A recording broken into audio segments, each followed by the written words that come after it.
Welcome to RCS. I'm Dan. And I'm Nick. Wow, we're broadcasting not from Drivers Club. It is no longer Drivers Club as of like 8 a.m. this morning. Yep, this is Haggerty Garage and Social. If you don't know, just to kind of give you a little bit of Haggerty is obviously, I think by the time this goes out, they will have gone public. McKeel will be ringing the bell. And part of that is Haggerty has these type of garage and social clubs. They have about 5 of them around the country. And they decided to come to the Pacific Northwest. And boy, is it going to be a great influence here. Well, obviously, really, all we're sad to see is that the Drivers Club name is going away. The actual facility will not go away. Haggerty will be taking it over and facilitate making their own facility out of it. So it's going to be a lot of fun stuff coming this way. Yep, and Casey is still here, of course, so that's great news. So same people, same place, and more to come, obviously, because different ownership will be different rules. But don't email Casey right now because her email's down. Right. Till tomorrow. Till tomorrow. Yeah. But as beyond that, we're obviously brought to you by Avance, Carter Automotive Group, Griot's Garage, Haggerty. Hey. Still Haggerty. Yeah, Double Haggerty. Yeah, Salvo Design and York Real Estate. So, yeah. Good times. How you been? I've been busy. Me too. Yeah, exactly. I don't want to talk about it. No, it's been very busy holiday, which was good. But I need a vacation, but I can't afford one right now. So Christmas is coming. I know.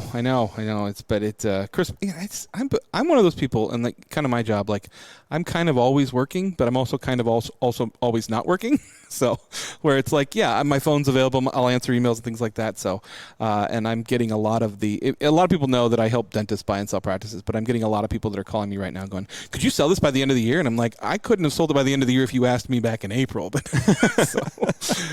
it's a wonderful time. Obviously, I'm a big holiday person. So I got my tree. It's really beautiful. 1,800 lights. I broke my own record, and there's a part of the tree that still doesn't have lights on it, which is bothering me. So, a little OCD about that. 1,900 lights. It's probably I don't know. I have sat and looked at it. I've spun the tree several times. I'm trying to figure out if I can make it work. But Christmas is one of my favorite times of the year. So I got my 1,800. I've got my 8-foot tree, which prices have gone up. That's all I want to say. So yeah. Yep. Let's talk about that a little bit. Yeah. So we should post some photos, by the way, because Christmas is done right by Nick. He's Saint Nick. I live up to the name. I embrace it. Yeah. I really do. It's one of my favorite holidays. Yeah. Yeah. Well, there's some pictures. I used my Instagram stories. I posted a story. You did? Yeah, exactly. Yeah. Took me ever how to figure out how to put music on it, but I did. So we're good. Yeah, and stickers, music and stickers, and yeah. So yeah. Look at you getting up with the kids. I tell you, those young whippersnappers and their social medias and their TikToks. So, yeah, TikTokies. I forgot I had TikTok. I went back on there and made a couple TikToks this week, so I'm happy now. So yeah. I follow a guy with a pet squirrel. I follow a bunch of people with raccoons and squirrels and things. Yeah. Most of the raccoon stuff I send to you, so because I know secretly you want a raccoon. I still want a raccoon. Trash panda. Yeah. Trash panda for the win. Yeah. How are you? Really, really tired and really busy. Really busy. Of course, we had family in town for the holiday. We went up to Stampede Pass and played up there. I'm going to lead that right into our Carter Subaru Tip of the Week because it was at the request of Jim Snell, who listens to the show. He's very active in the off-road community.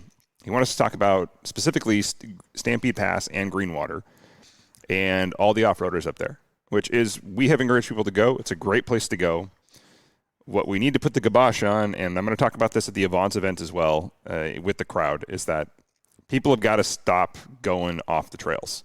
Yeah, you got to stay on the marked roads. Stay on the marked areas. Yeah. And we're seeing more Rangers up there. We're hearing complaints on the side. I'm getting the noise and the wind of people saying they're going to start shutting this down earlier.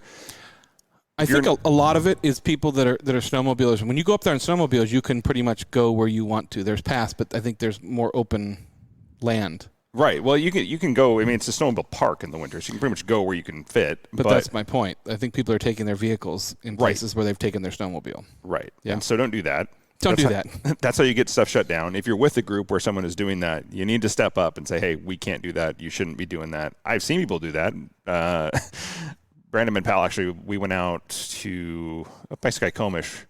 There's a bunch of people just trying to go around people because it gets so crowded up there.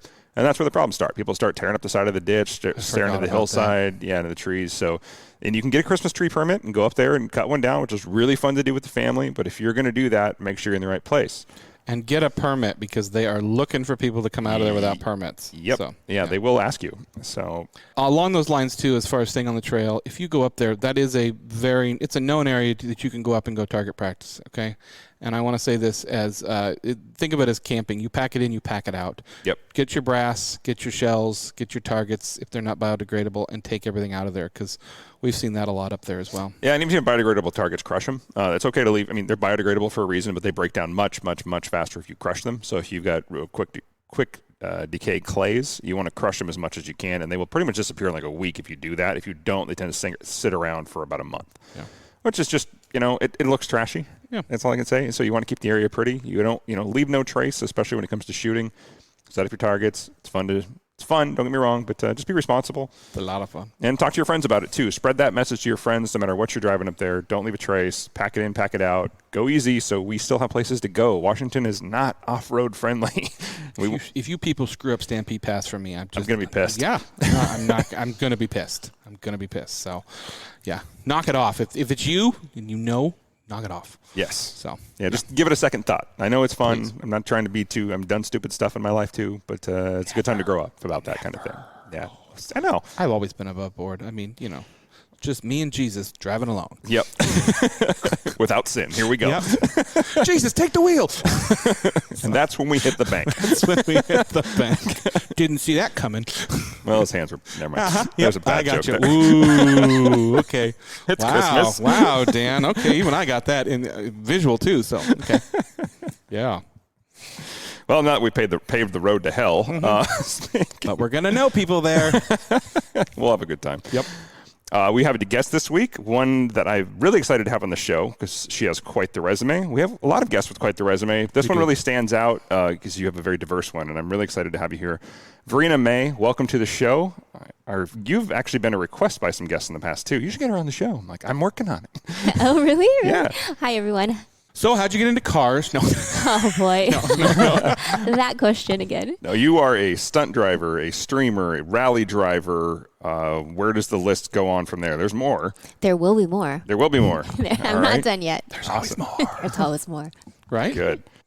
So tell us a little bit about yourself. Like I said, obviously being an automotive podcast, we want to know about that stuff. But kind of like, tell us, did you grow up as a car person? Did you like cars? Was that always kind of your thing, or how did you get into this? Well, I grew up in Hawaii, so there wasn't any racing there, but there was Hot Wheels. Oh, of course. There it is. Yeah. There it is. Yeah. Okay. His next question was going to be that. Yep. It was literally going to be that. That's right. Yeah. So my brother had all these Hot Wheels sets and tracks that we would put all over, the living room, the chairs, everywhere. And my mom would get so mad because we would just leave it there. But we would do all kinds of stunts with it. We had tons of Hot Wheels. So you have to have multiple day runs. You can't just take it down the next time, Mom. Right. Jeez. Yeah. Exactly. In the living room, the dining room, everywhere. Exactly. It took the whole house over.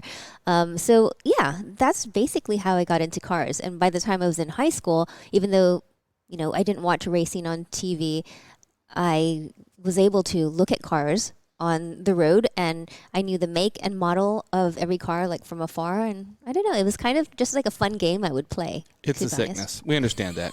It's like the darkness headlight game, like what's coming towards you, where it's I mean, obviously it's easier with the Chargers and stuff like that and the cop cars. That's how I learned to do it, was from police cars. I'm like, is that a Crown Vic behind me? So, yeah. I still do that. We all have to. Yeah. When I'm driving by myself. They're getting. I mean, it's Explorers. Yeah. So, Which Explorer is that?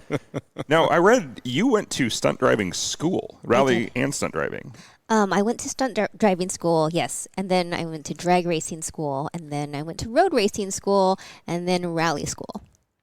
Wow. Yeah. How come I went to community college? I was going to say, how come high school counselors never said that to me? Like, what do you want to be? I like cars. You should go to racing school, rally school, stunt school. I mean, that would have been... Yeah. Somebody missed their mark with me. I mean, a lot of people missed their mark with me. But that is incredible. Like, what point did you sit there and you go, okay, I like cars, obviously...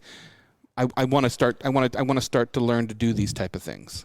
Well, I was introduced to motorsports from modeling in the automotive industry, and basically, I would ask all kinds of questions to the race crews and people who were racing at the time, or just anybody out there, and I'm like, what are you doing over there? And kind of a backstory is I originally majored in mechanical engineering. I graduated. Something simple. Yeah. That's nice. Okay, Exactly. great. Yeah, super. Yeah. Okay. But I ended up graduating in marketing, but I still had that mechanical curiosity of how things worked. So I asked a million questions, and then like 2 years later, I'm like, you know what? I can become a race car driver, and that's kind of how it started. I mean, everybody can. Yep. Just got to find a way to do it. That's right. Mechanical engineering. I can't even spell mechanical engineering. I know, because I put it on my resume and nobody was like, it's wrong. You're definitely not one of those. So, what was your first professional driving gig? Let's see. Professional driving gig. I think it was just competing in Formula Drift. Just competing Formula. Yeah. And, I say just competing in Formula Drift because from the time I decided, well, I can become a race car driver to competing in Formula Drift, a few years went by. And nobody jumps into Formula Drift like, here's your car, good luck. It's first time. Exactly. Meet the wall. So when I decided that I was going to become a race car driver, I didn't know where to start, so I went to stunt driving school. My mentor was Bobby Unser Jr., and basically... Wow. Oh, yeah. Never heard of him. He said, Verena, racing is a long career. It'll take you time to make money, but you could make money by stunt driving, so here's the stunt driving school that you should go to. So in the next month, I went there, and that was the first time that I've driven a car other than everyday driving. So that was kind of the moment of truth, if you will. That's a very eye-opening moment. Yeah, exactly. And I wasn't sure if I was going to be good, if I liked it, whatever, but I knew that I needed to go for it to find out. And I loved it. It just opened up a whole new world for me. So that's basically where it started. And then I said, I'm going to go to drag racing school because it was there in Pomona. I lived in LA. Why not? Yeah, why not? It was there. I want to go fast. So then I got my NHRA license in the Super Gas Firebird. And then I was like, well, how am I going to get a race car? So I sent out proposals to people I knew in the automotive industry, but nobody would take me seriously. I went to, stunt school, drag racing school, but they wanted to see, okay, are you going to build a car? Do you have a car? You have to. No, that's why I'm calling you. I need a car. Exactly. Exactly. Yeah. But normally that's not how it starts, right? So people buy their car, which of course costs a lot of money, and then they get sponsors or they buy their parts, and then they go racing, and then they get sponsors. So I was like, oh my gosh, this is a lot. So after trying to attain sponsors for about a year with no luck and not very many favorable responses, then I decided to try to go to road racing school because it's more popular than drag racing, right? Yeah. So like it's a numbers game. That's was my logic.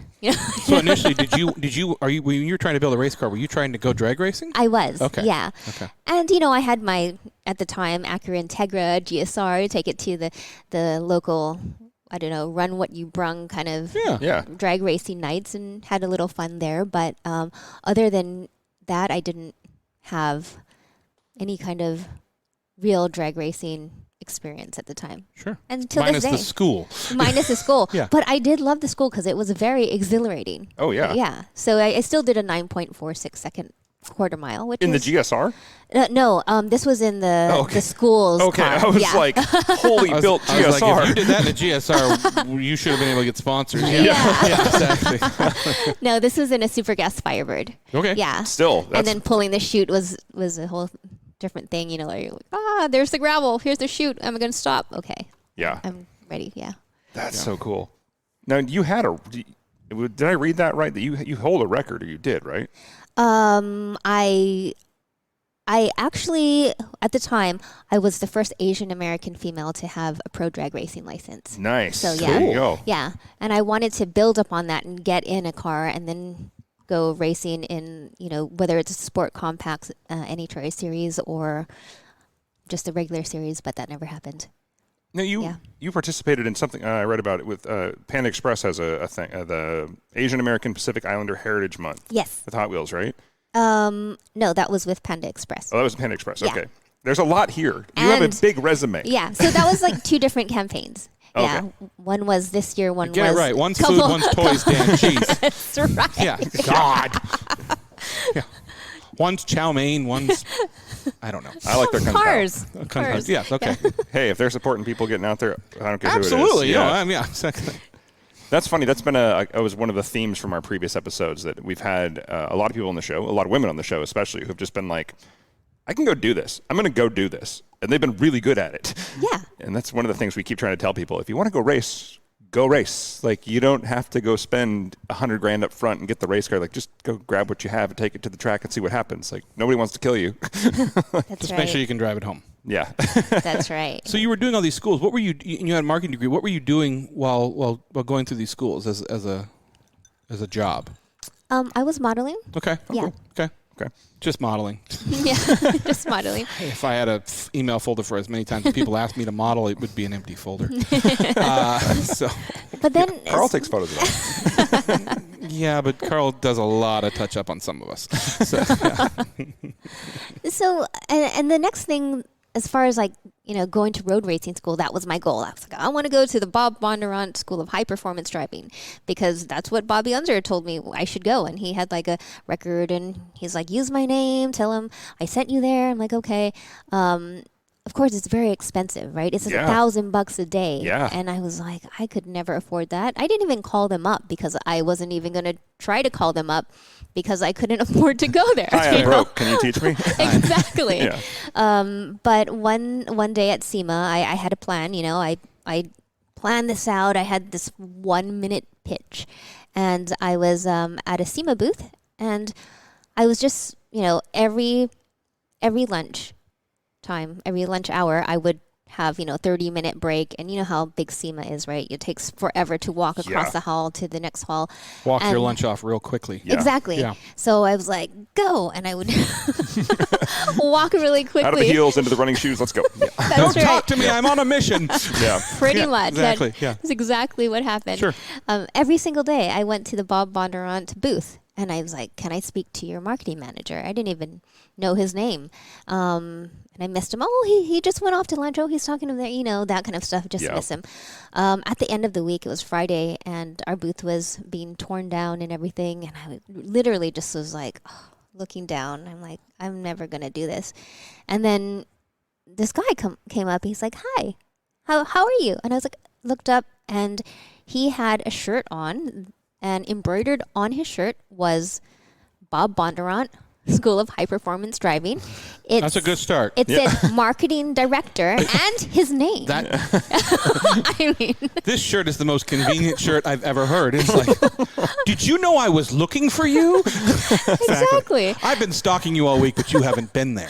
Yeah, exactly. Yeah. So I was like, immediately, I was like, I perked up. I was like, hi, I'm Verena. And I just rolled off my 1-minute pitch on I could be a spokesmodel for your school, and it would be great if you could train me to become a race car driver. And he's like, you know what? I like that idea. Let me, have your business card. So I gave him my business card, And then he left. And I was like, oh, he's never going to contact me, but I'm going to just contact him. Well, 3 days later, he's like, hey, Verena, I think it's a good idea if we train you to become a race car driver, and if you would like to, you could become our spokesperson. I was like, that is the best idea ever.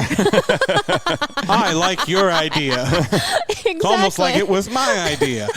It doesn't matter, right? As long as it's happening. Right. But did he come looking for you, or did he just happen to be there? He just happened to be there. Oh, okay. So it was like... That's even better. I put it out in the universe, right? I understand. Okay. I'm one of those people who always... Like, if I want to do something, I have to tell somebody. I'm going to tell you, and then somehow it'll work its way back to me. Yep. GT3. GT3. Yeah. Nick, I would like a 765 LT McLaren out there. Dan, I would like a Porsche GT3. It's in the world. Somebody has to buy Somebody it. Please help me out here. Somebody come in here with a McLaren or a Porsche shirt on. Yeah. It's almost Christmas. It is almost Christmas. Santa hint, will be you coming. know who you are. I've been good. I don't know if I've been that good. I have not been that good. I don't know if I've been lug nut good on a Porsche. Yeah. So that's incredible. Okay. Yeah. What was the experience like there? I mean, how long were you there working officially? At Bob Adron? Yeah. So they sent me there to become their spokesperson for the Barrett-Jackson show. So that was my first time there. I got to learn about their business. I did the 5-day Corvette school, but then I actually stayed to train with them for 2 weeks. Okay, cool. Which was amazing because I could never afford that. Again, not even 5 days. I couldn't afford 2 weeks to train with them. When was this, like year-wise? Oh, geez. I don't want to date myself, but... It was a bit ago. A bit. Well, no, I'm just thinking because we just go down there a lot. Not only rest in peace, Bob. But we knew Bob. Yeah, we knew Bob, and and Katrina and Scott were always at the Barrett-Jackson shows and with our booth, with Concorso booth, and that's how we got the Bondurants to come to Jet Centers. Yeah. Oh. I was wondering. I'm like, when was that? Like, I was at the Barrett-Jackson booth. Like, okay, yeah. Bob's such a nice guy. Yeah. I miss him. He was. So basically, I was there training for 2 weeks, and it just so happened that they had launched the drifting school. And they said, hey, do you want to partake in this new class and learn? I was like, yeah. And at the time, I can drive everything else. Why not? Yeah. Why not do it on purpose? Exactly. Yeah. I only had, my drag racing license at that time and also the stunt driving school. So I have drifted, just not a lot. So I was like, yeah, let's do it. And then that's when I found out about Formula Drift, and James Bondurant, who was Bob's grandson, just told me more about it, and we talk about it a lot, and we trained together, and he convinced me to try to go for Formula Drift. And I said, and this was the first year of Formula Drift. The inaugural season. Oh, my God, 1984. Jeez. I know it was a while ago. She was driving Corvettes with Bob Bondurant. That's right. Yeah, okay. That's right. But, yeah, and I said, like, I'm not good enough. He's like, just do it. I was like, oh, really? He's like, yeah. He said, I've seen you drift, and Grandpa's seen you drift, and he's like, it's the first year, just put it out there. So I believed that I could, kind of, and I just put it out there. I just kept saying, I'm going to compete in Formula Drift, and I registered. And I didn't have a car, so there's that. Makes it easier not to break a car if you don't have a car. Exactly. Way cheaper to repair. Yeah, exactly. Yeah. You can't hit the wall. The smoke's a little harder to create, but you can do it. So that's right. Still coughing, but here we are. Yeah. But we had talked about maybe, putting together a program with the Bondurant school, but of course it costs too much money and things like that. So it was just, I went to the party, the launch party of Formula Drift. Everyone's meeting each other for the first time, all the drivers. People were like, oh, you're Verena. I saw your name on the roster. Yeah. What are you going to drive? I'm like, well, I just, I don't have a car now, but I will get one. So, figure it out. Exactly. My car's still being built at one of the 9 factory cars. I'm either at Acura, Honda, Dodge, Chevrolet. Yeah, exactly. Okay. That's right. So, like, I had a plan. Like, you want a GT3, right? Yeah. I want a GT3. Yeah, okay, yeah. It's a little more He wants a attainable. McLaren. Oh, that's right. Yeah. I don't know. So I said, I'm looking to get a Nissan 240SX S13, but I haven't found the right one. So yeah. That's the answer. At the time, those were obtainable. Exactly. Yeah. Thanks, Fast and the Furious. Yeah. Okay. So then, they said, oh, well, okay. Well, Verena, I heard that you're very professional, and I've been talking to our driver, Ken Gushi. Do you know who Ken Gushi is? No. Okay. He'll never be anybody. I have a fun story about Ken, actually. Yeah. Yes. So we've told this on the show a couple of times. So I did a commercial for Forza Horizon 3. Okay. And your car did. My car did. Yeah, I did not. Exactly. And they said, we need to do a burnout scene. And I heard through a friend of a friend, they're like, I said, yeah, you can use I had a brand new C7 Z06. And I rushed to put 500 miles on it because they were going to do a burnout scene. Okay. And no joke. Yeah. No joke. And it still had the factory Sport Cup 2s on it. Okay. I have the video. I'll show you. It's hilarious. And Ken gets in the car and proceeds to do about 20 burnouts. Like, and I don't mean like done. I mean like 50, 60 feet, just slow roll burnout the whole way through. They used about 1/100th of a second of that in the commercial. Looked really cool. But yeah, awesome guy. And I loved it. It made it was so validating. He's out of the car and he's like, this thing's fucking nuts. Like, dude, he was like, from ear to ear. He's like, this thing has so much torque. He's like, he just sidestepped the clutch. It's like burnout. A man has driven everything, and he gets out of Dan's car and is just like, that's amazing. This is so much fun. Do you want to do it again? And like cords are hitting the back of the car. And Dan's like, no, I got to go home. Like, exactly. I got to get home in that. You're like, you get this is a brand new car, right? Yeah. It's not a press car. It's my car. Yeah. Yes, but yes, Ken Gushee, awesome guy. He'll be somebody someday. Yeah, Formula D. He's a stunt driver. He worked on Fast and the Furious. Like, I mean, big time. Yeah. Very cool. Yeah. So it was fun. So like back in the day, Ken Gushee, he was only 16 at the time, and he was like, went to his sponsor, and he's like, you know what, Verena's very professional. She taught me how to talk to people, and and things like that. That is high praise. Yeah, and that marketing degree is coming in handy real soon. Yeah, exactly. And so his sponsor, Rotara, who was the biggest sponsor at that time, basically said, "Hey, Verena, when you get a car, we want to sponsor you." And I was like, oh, I got my first sponsor. Now I really need a car. Yeah. Only I had a car. Yeah. Yeah. So I eventually, shortly after that, I got a car, a Nissan 240SX. It was 1991 from Craigslist. It had 200-something thousand miles on it, but perfect. It was there. Yeah. Does it run? Cool. Yeah, it ran. Doesn't matter. And the good thing was I drove for Rotara, so they basically took me under their wing, for their team, and they said, okay, this is what you can do with your car. And then, of course, I still didn't have money for parts and all that kind of stuff because it is expensive, and I wasn't fully sponsored by them. I was part of their team, so still sponsored by them. But that's when I came up with this idea that I would reach out to one of the show hosts who would do, the videos at the events and stuff like that on G4 TV. Yeah. And I said, hey, remember me from years of, at the racetrack and stuff? You would be hard to forget. Yeah, I will say that. Yeah. I said, are you folks looking for original content? Because I'm going to build a drift car. So I would love to build it on your show. And that's how I built my drift car. That's how I got all the parts for it. And I went to all the parts manufacturers that I wanted on my car, and I said, hey, I'm building my car on this show.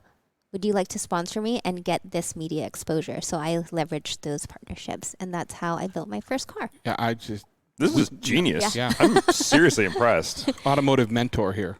Yeah, no kidding. I think she's going to get us those cars for Christmas. That's what I'm hearing. What I'm hearing is she can do anything. So, I mean, so, yeah. Yeah, people, if you're listening, take notes. You can replay this back. It's fine. Yeah. And I wouldn't say it's so much easier nowadays because, you don't have to have a major television network to say you're going to build your car on a show. You just do it on YouTube and social media and stuff like that. Yeah, but I mean, there's a certain validation with a major exposure. Like G4 at the time really was as good as it got for us.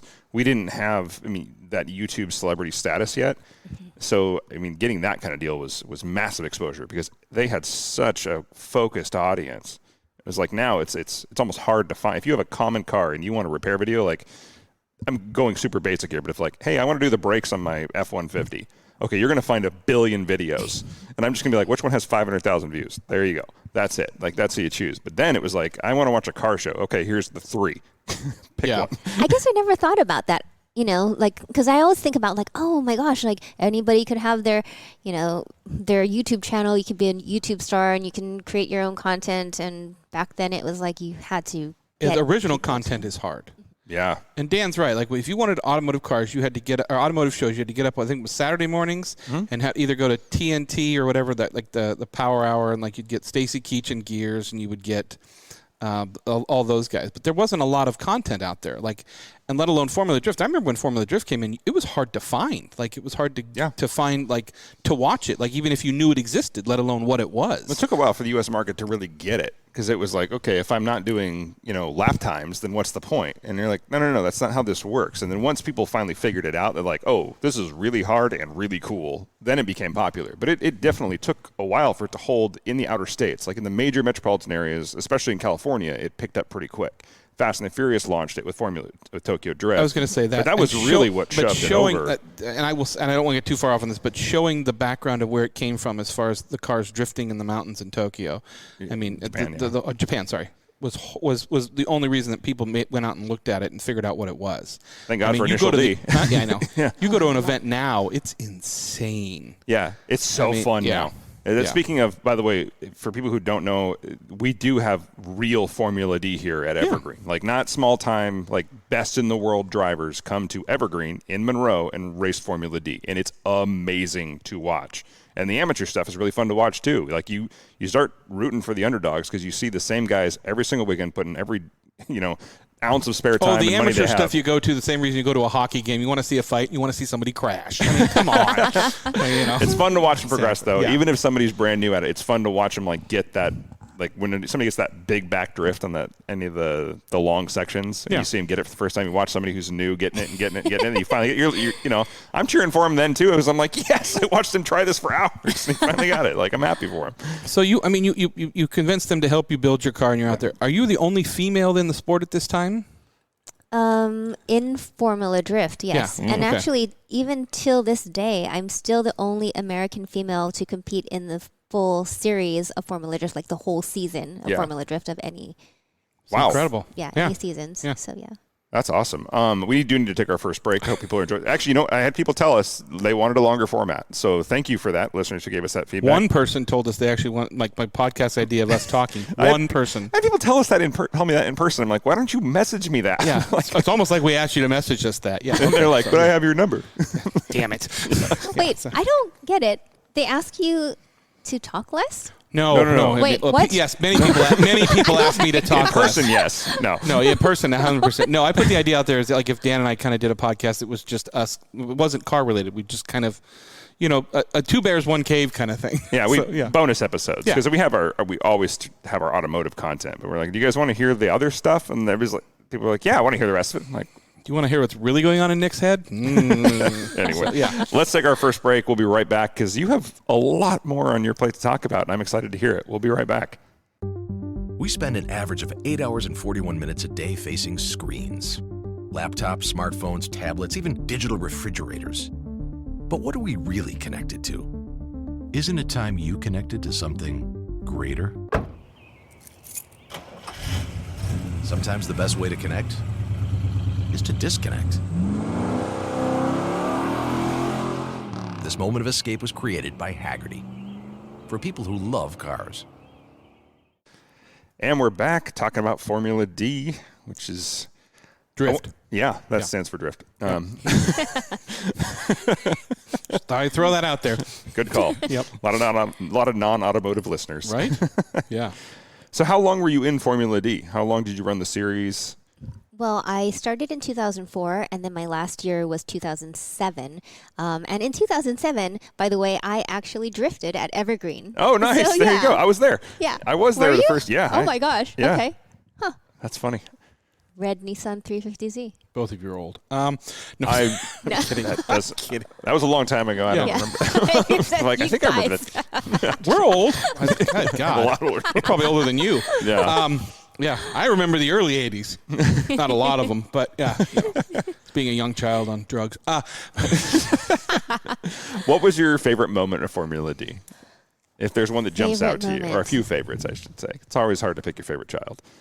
I don't know. It was just the feeling of being in the drift car. So it's not like any particular moments. It was just the feeling of sliding sideways, like at Irwindale on the bank, and transitioning and coming back around in the infield.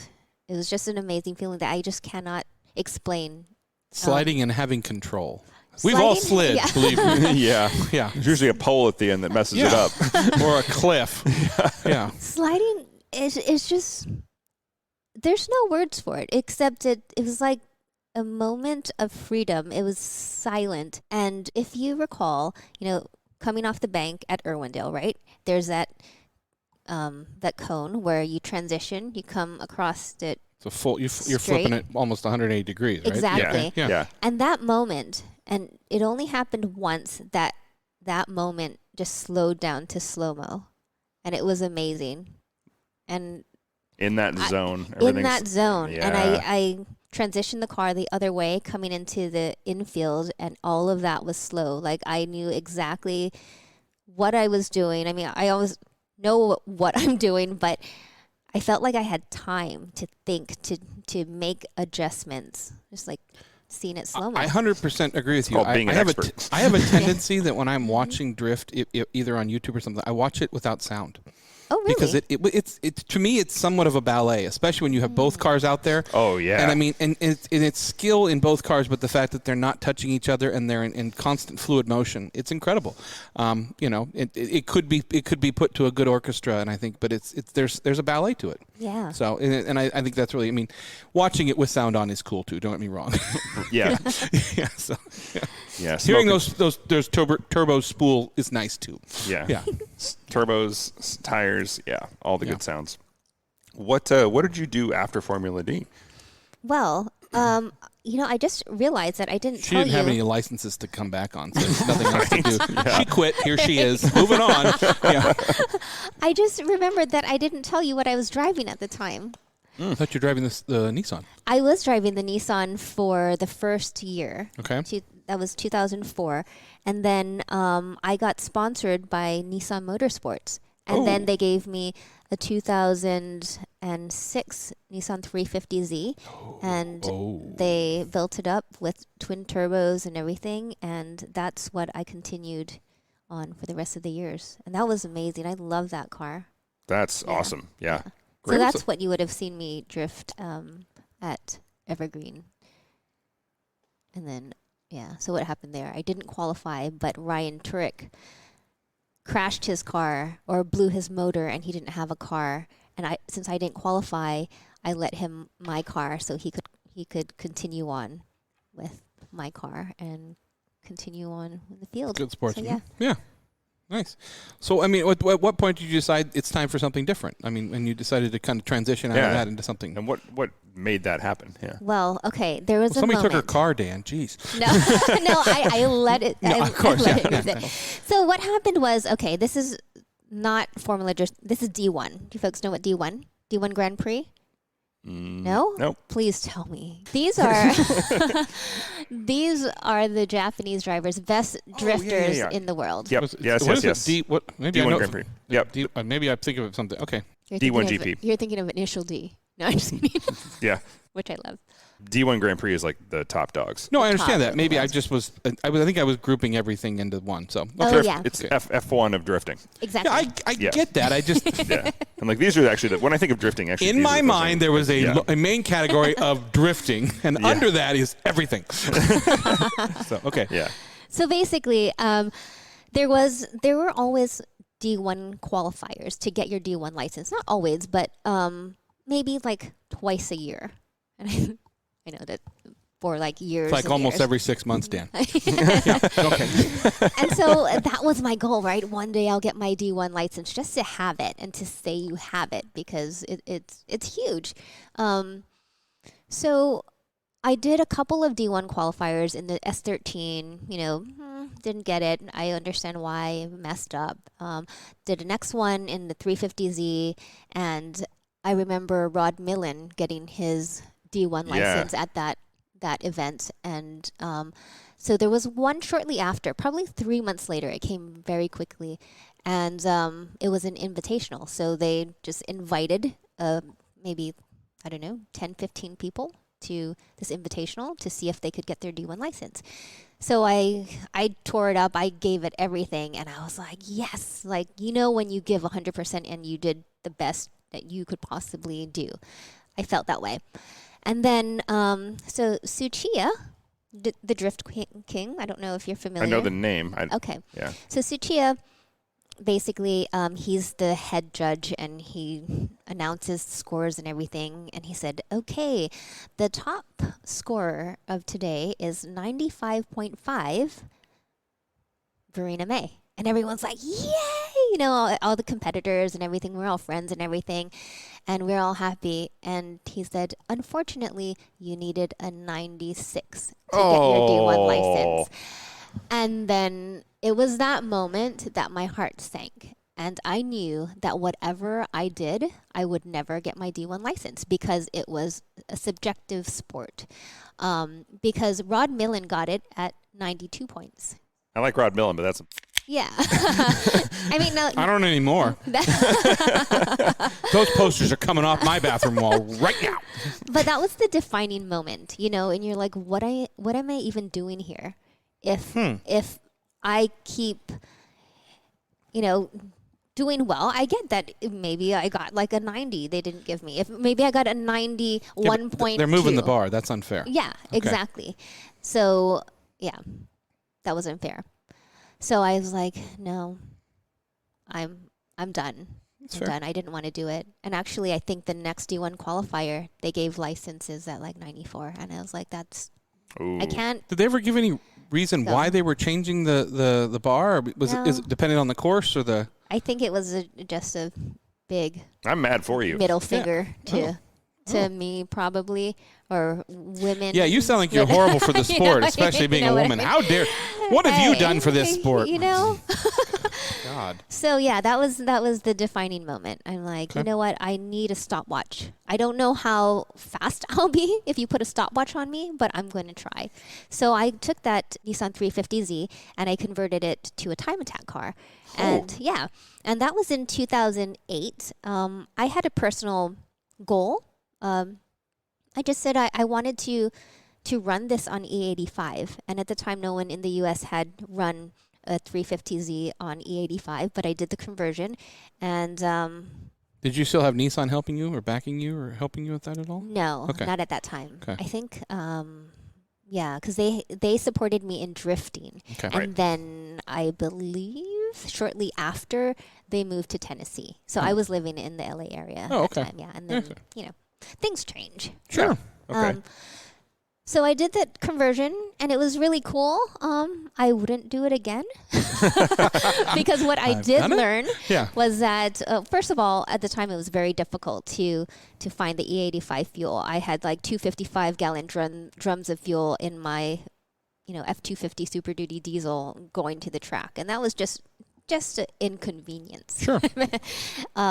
And then it consumed 30% more fuel. So I had to fuel up more. So even in like a 20-minute session, which I didn't think was that long for practice or whatever, because the 350Z had a saddle tank and it would pick up on one end, then if I turned one way, then, when the fuel ran out, then I wouldn't have full power. It would just kind of sputter.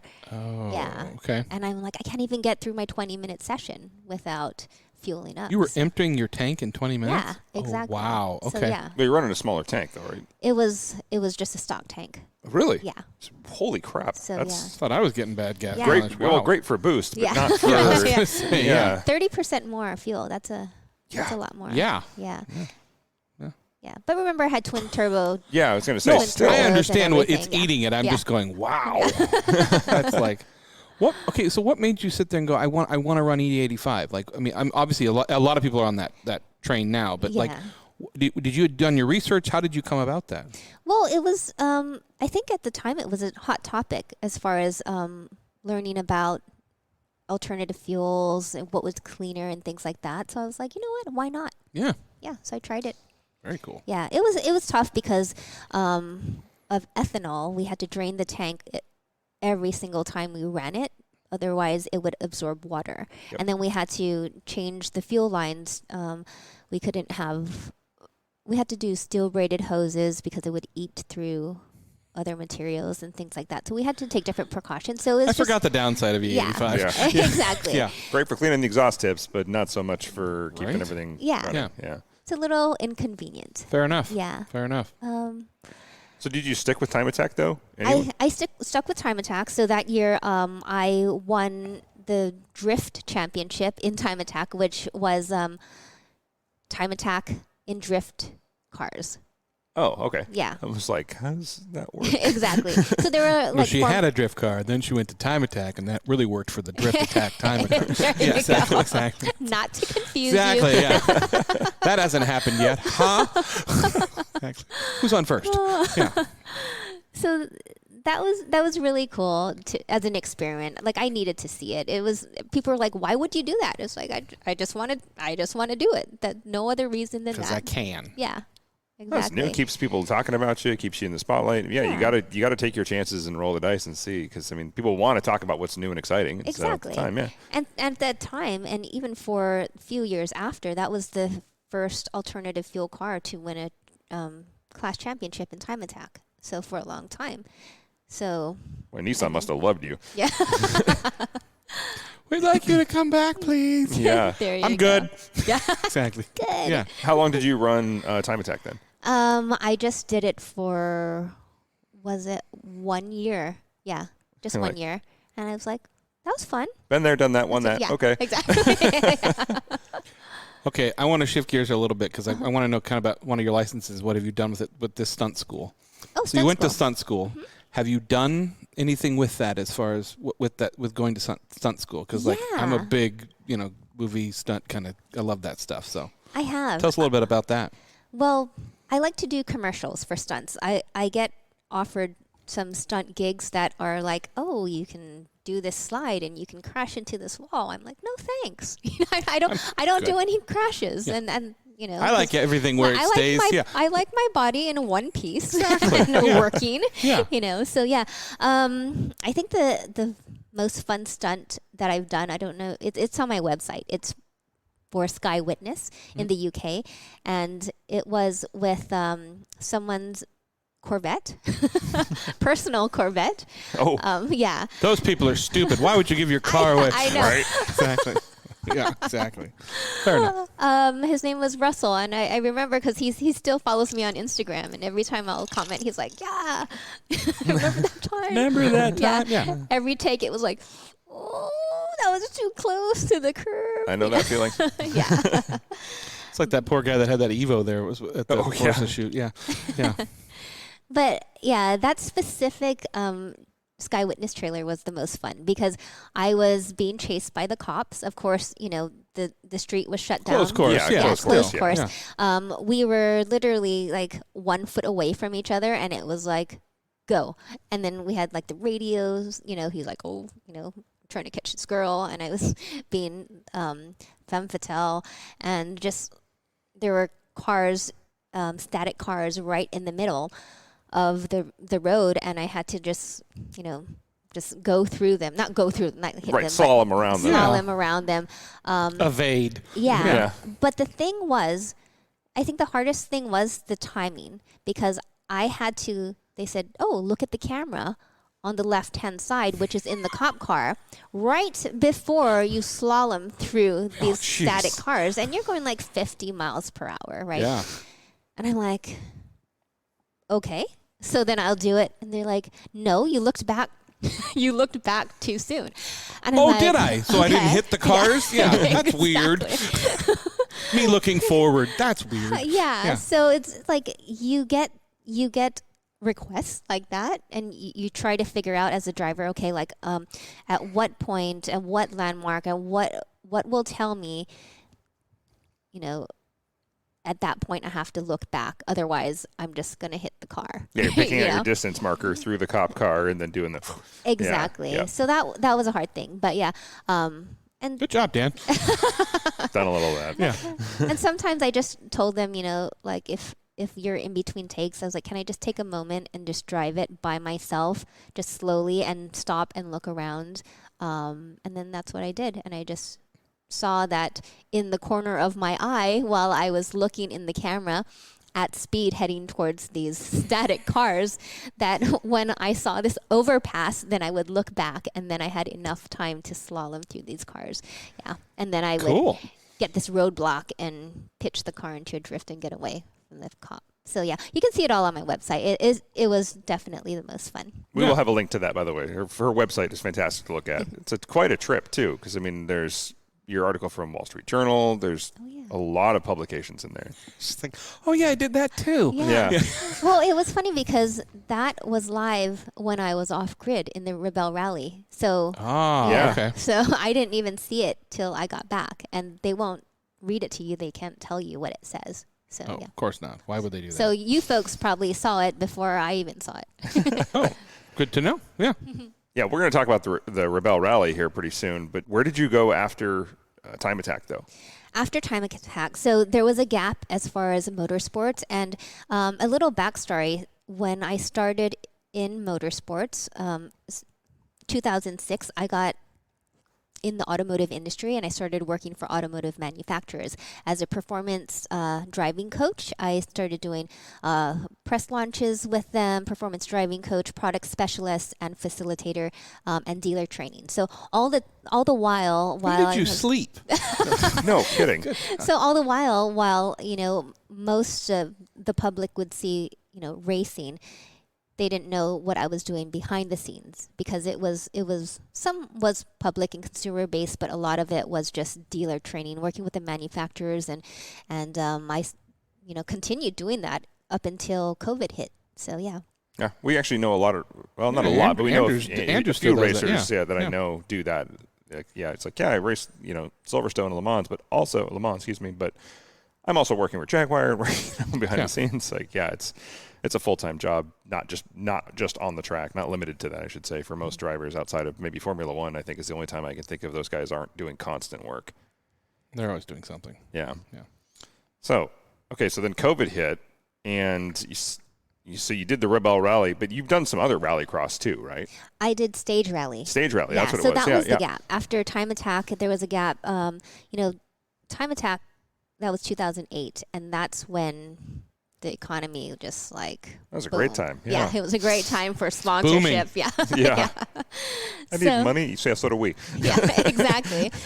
Especially in automotive, right? Yeah, it's a crazy time. So I always had this dream of being a rally driver, and I only started thinking about it probably in 2010, and I'm like, I always think about rally, and it's so crazy. It's too crazy. I can't do that. But then I sat down. Yeah, for a stunt driver that doesn't want to hit things, rally is the wrong thing to do. Yeah, exactly. Okay, yeah. But I sat down and I was like, wait, what am I saying? I guess I've been saying it too long. You start believing it, right? Mm-hmm. You're like, I can't do that. It's too crazy. And you start convincing yourself. But when you sit down and you think about it, I was like, well, I thought drifting was crazy at one point, and I did that. You were right. Mm-hmm. Yeah. I was right. It was fun. Yeah. So you just kind of raise the bar of crazy, basically. What you're willing to accept of crazy, Exactly. Yeah. So then it was kind of like now or never, right? I'm going to try to see if I could pursue this, or I'm probably never going to do it. It was the moment of truth yet again in my life. So I think I called Rally America. I just found their number on the website, and I talked to the director. I was like, hey, I want to get into rally.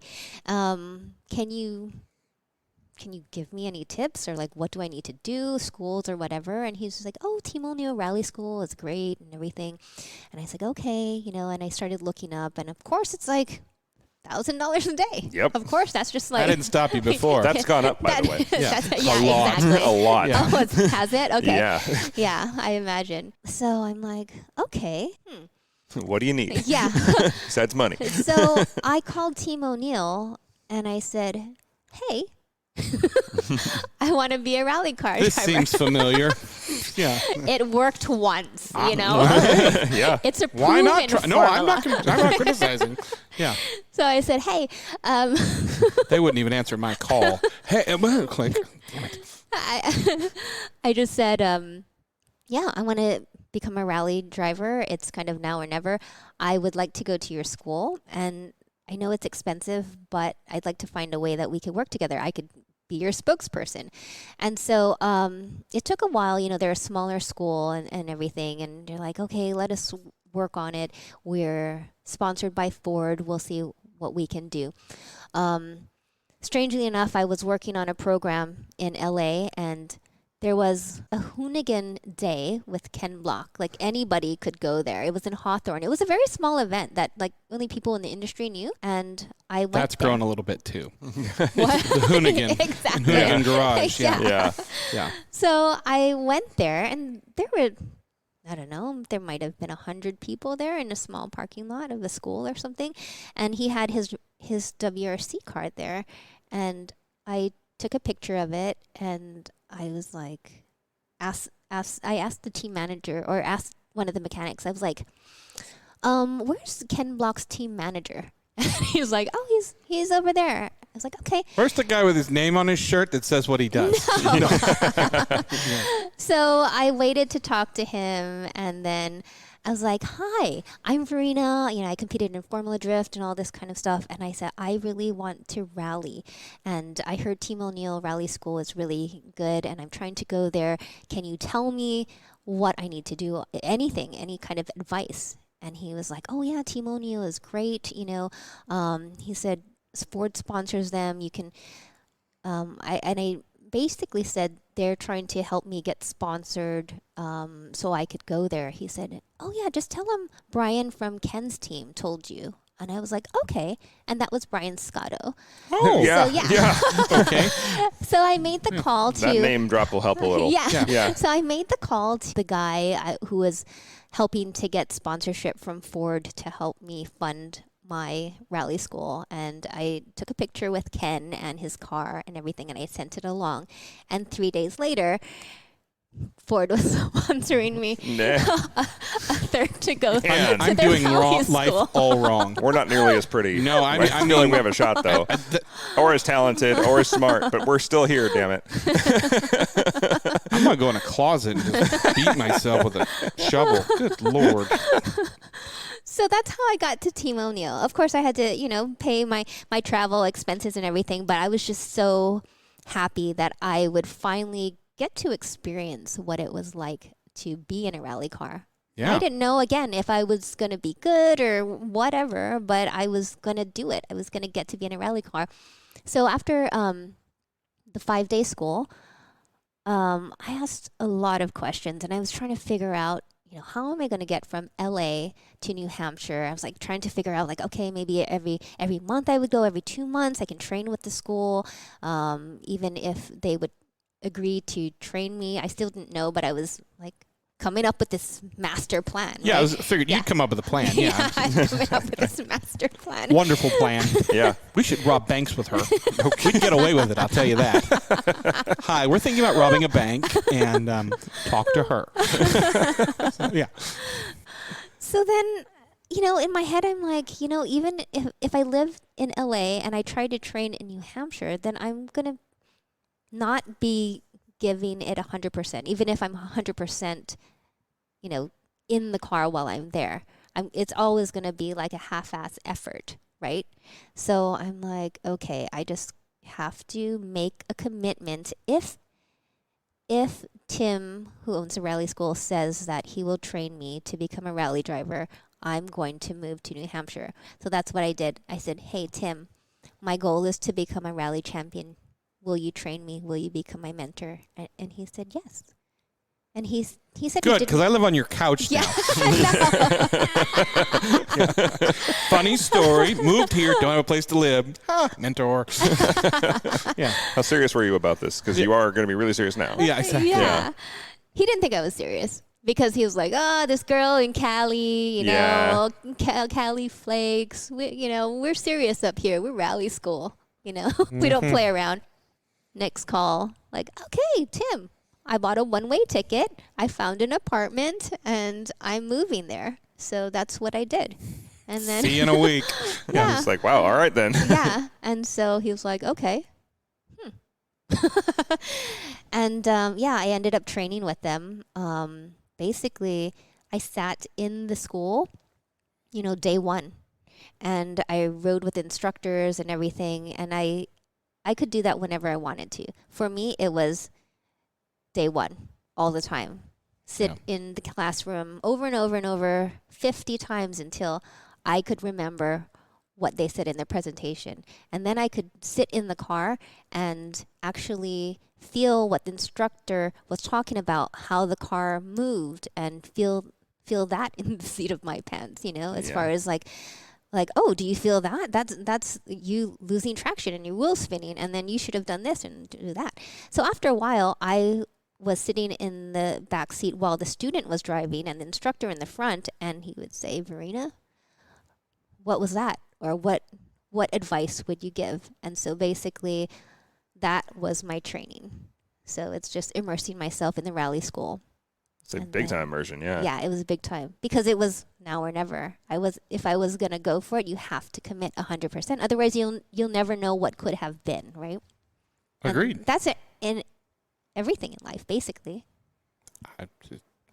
Again, my life choices. So simple, right? Wrong. I mean, yeah, just do it. Let's do it. Why are you sitting here? Yep. Back to that. We should trademark that. Good thing nobody else thought of it. Why are you sitting here? Yeah. Why are you sitting here? I was thinking just do it, but yeah, that's a better one.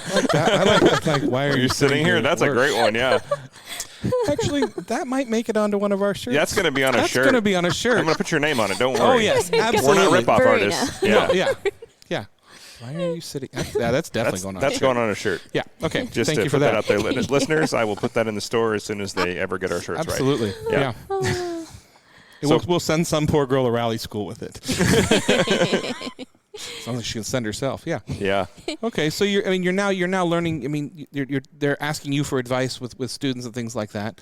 How did you progress from there? Well, that was part of my rally training, but that was actually after I co-drove. The first thing that I needed to do was be a co-driver, which I was like, I don't want to be a co-driver. I want to drive.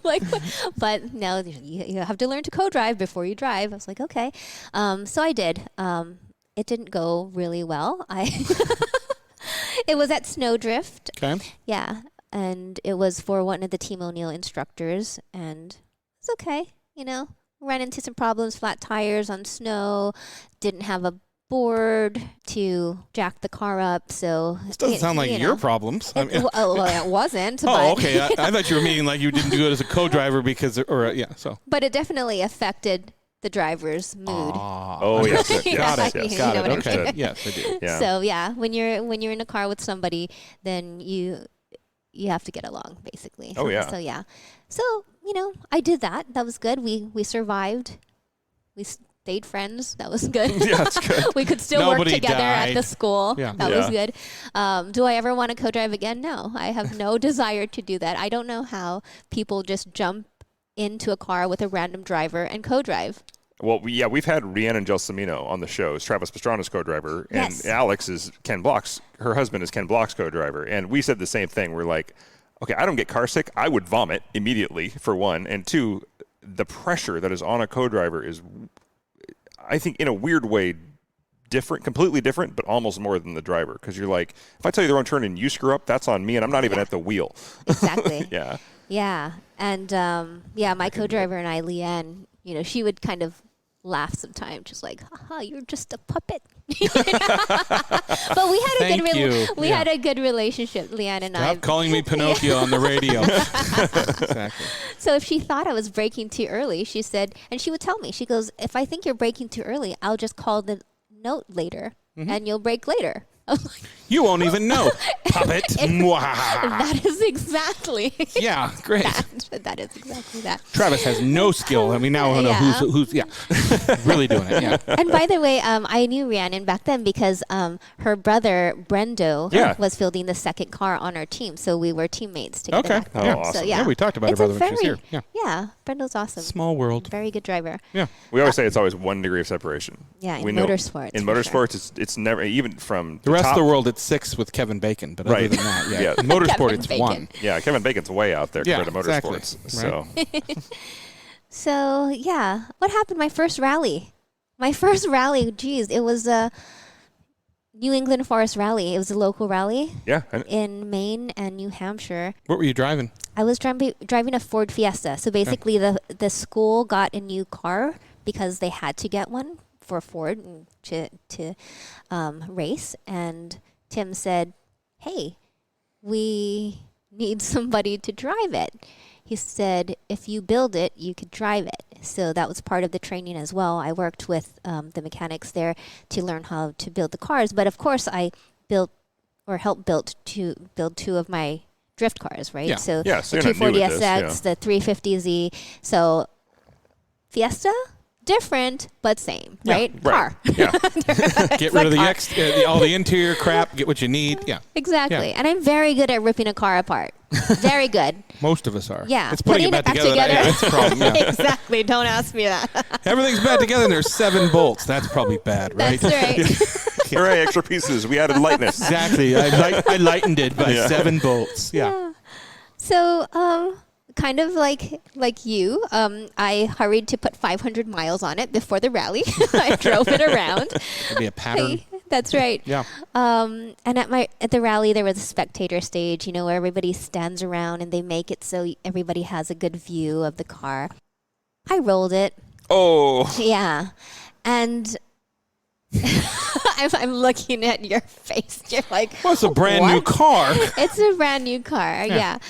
And when I rolled it, I was like, I don't even know why it rolled. Like, what happened? And people asked me what happened. I was like, I don't know. I slid and it rolled. So eventually I figured it out after watching. So I was just testing the roll cage. Yeah. So it was a left 5 to a left 2, right?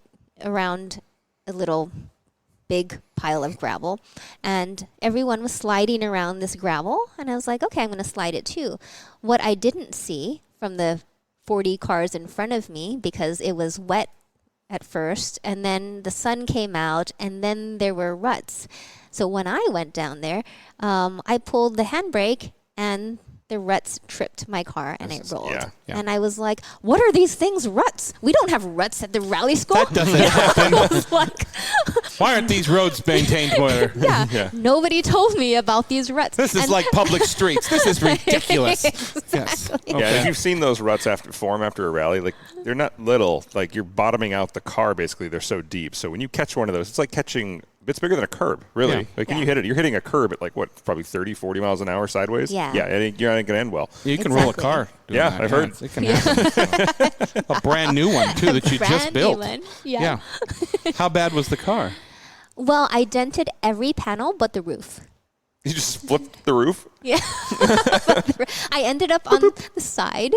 Okay. Push it over. Good keep for going. you. Like the hood, every single panel. You are an Yeah. overachiever. I've said There that you at the beginning. Yeah. So Wow. then, yeah, and Okay. that was my rally. That was my rally. And the We're going to thing- take the car back now. Yeah. The thing was, they tried to fix it. Of course, rally, you always try to fix the car. Sure. But the windshield was broken, and they don't let you run with a Right. cracked windshield, and we didn't have a spare. So I drove it back to the rally school 2 hours, mirror just hanging down and everything like that. Oh. And I was surprised it was able to drive 2 hours, and it just like right in front of the gate at the school, it just died, and then we had to tow it in. That's a good place for it to die. It was, it People there was. that can fix it, yeah. That's right. Yeah. So that's what happened. So yeah, that I was That was like, the end of your rally career, baby. So I'm going to put that out there. that was the start. Yes, exactly. But in my head, Once you roll it, there's really no other fears. yeah, Yeah. and well, Trees are fear. Yeah, but something tells me. I did go back to Tim, and I was like, okay, now I have to practice not rolling my car. So can we get it up on like 2 Tim, wheels? somebody rolled your car. I don't know who it was. But yeah. I was in blame charge the of the roof. co-driver. As you can see, the roof is fine. That's But the right. rest of the car, somebody did that. That was the co-driver. Yeah, exactly. Yeah. It was her fault. So I was trying to come up with all these ideas. Hey, Tim, can we get up these ramps and get it up sideways? And I could practice turning downhill because I need that to be a natural thing. He was like, well, we tried that. It's kind of expensive, Because when you don't get it right. Yeah. And he's really chill like that. He's Yeah. like, we Stop tried breaking that. Yeah. Exactly. Yeah. And of course, like, it was so awesome being at the school and having him as a mentor, because there was a road called Mile Road, and it just went downhill, and he always would say, like, you have to full throttle down the hill. Why are you not full throttling down the hill? You know, and it's loose gravel. You're kind of trying to get the car to go straight. And he said, you think you're going to crash, right? You think you're going to crash and your car is going to end up in the ditch. I was like, well, yeah. He's like, we have 43 Fiestas. I was like, okay. Well, 42. Yeah. Let's be fair. No, 42 and a half. 42 and a half, yeah, exactly. The roof's good. Yeah. So he would always encourage us, like, if you crash, we will fix it. So that was the awesome thing about training with Tim. Like, because... Was there more crashes down the hill? No, there wasn't. All right, there you go there then. wasn't. So you were wrong. I didn't want to crash, you know. No. Nobody ever does. Yeah, nobody ever does. So in my head, I was like, how am I ever going to get sponsored? This was like my big rally debut. I'm coming out, first national rally, roll my car now, but I'm never going to get sponsors. Well... Yeah, Travis and Ken have never rolled their cars. Never. Especially Travis. Especially Doesn't he have like a world record for the amount of rolls or something in a Subaru? Yes. Yeah. It was like 14 or Yeah. something. Oh my I should God. ask Rhiannon. I can't even...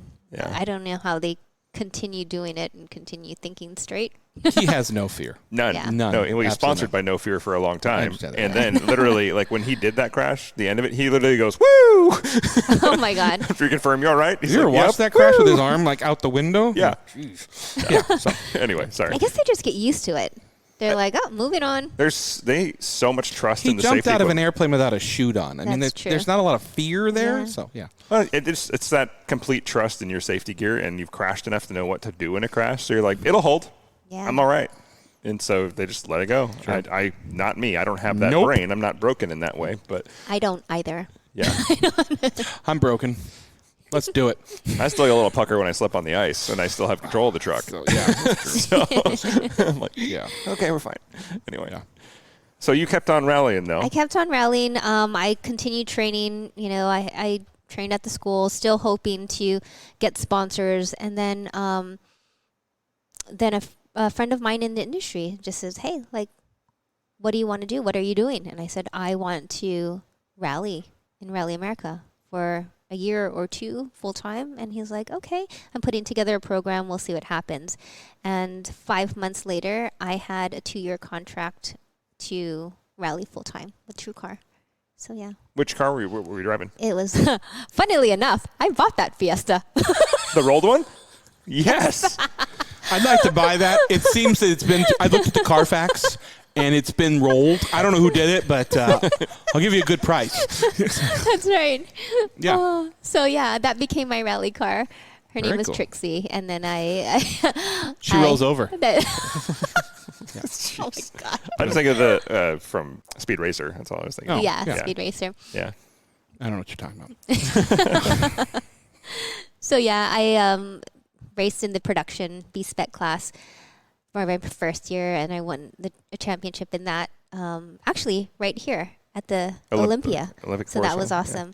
And then the second year, I went to just the Group 2 class. It was basically 2-wheel drive unlimited, and then I think a lot of people don't realize that. Like, I was just watching some Ken Block stuff, and they were just down like on the Olympus Force. Olympus on that, and then they were down on the Oregon rally where they're in Washington. But how many of those rally stages are actually so close to us that people don't realize? oh yeah, so, it's amazing. it's just like Formula Drift. Yeah. Yeah. And Yeah. D1. You know about D1, Dan? I've heard about it. Okay. Yeah. Oregon Trail is amazing. It's scary. It's so scary, but it's I kept amazing. getting dysentery. Oh, the rally, not the game. Sorry. Sorry. You got to be a doctor and pack a bunch of ammo. Do you? Oh, Yeah. is that what it is? Okay. Yeah. Couple My of wagon oxen wheels. kept dying or whatever it is. Yeah. Fair. Okay, let's take a quick break, and we'll be right back because there's more. There's a lot more, actually. And I really want to talk about the streaming stuff, especially, and the Rebel Rally. Rebel. I got to keep saying that right. Anyway. Okay. You say it. That way I can't screw it up. We'll be right back. Grandpa, what do you call this thing again? It's a 66 Ford Bronco. I think you got ripped off. Why is that, honey? It's got no Wi-Fi, no USB port, no Bluetooth. Exactly. I guess we'll just have to talk. Sometimes the best way to connect is to disconnect. Is that the window button? It's called a window crank. Cool. The faster I move it, the faster it goes down. This moment of escape was created by Haggerty Being old is kinda cool, Grandpa. Works for me. for people who love cars. And we're back. Drink your water. Be calm. Answer these questions slowly. I want to know more about, is it Rebel Rally?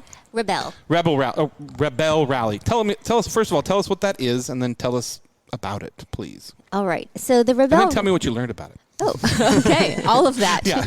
Ready, go. Yeah. Well, the Rebel Rally is the largest... I guess... Wait, hold on. Let me start that again. Okay. The Rebel Rally is the longest navigational rally in North America that just happens to be for women.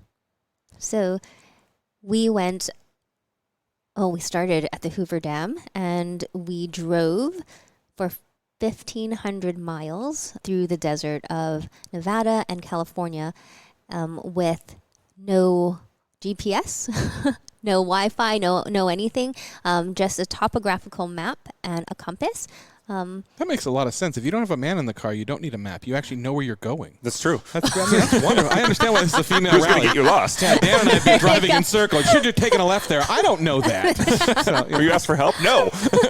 Are there stages, or is it like you leave one part and then 1,500 miles later, whoever gets there and isn't dead? No, but that would be interesting. Yeah, there's stages each day. So basically, there's base camps, of course, that you stay at each night. There's one self-camp night where they give you a location where you self-camp. You can do whatever we want. We chose to sleep in our car instead.